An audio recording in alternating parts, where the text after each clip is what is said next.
View dan like itu hanya indikator awal.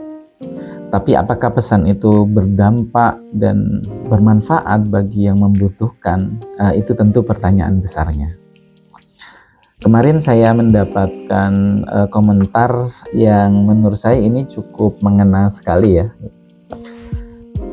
Kurang lebih apakah komunikasi itu berdampak?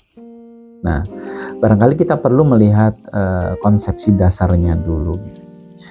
Yang pertama, komunikasi yang baik itu tentu memberikan dampak secara kognitif atau cognitive impact.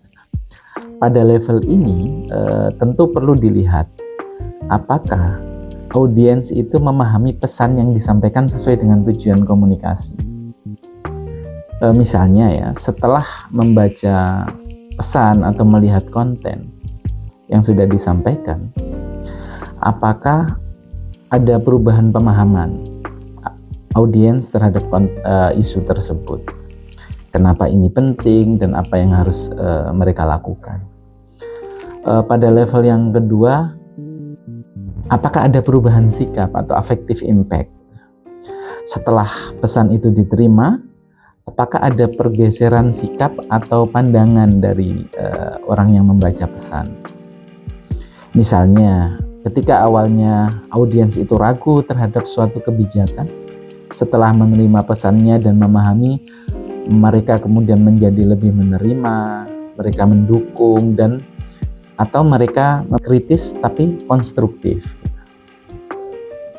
Nah, level yang terakhir, ini level yang paling tinggi ya, behavioral impact. Apakah setelah menerima pesan tersebut ada tindakan nyata yang kemudian dilakukan oleh yang menerima pesan? Apakah pesan tersebut membuat audiens itu kemudian bertindak dan mengambil keputusan nyata?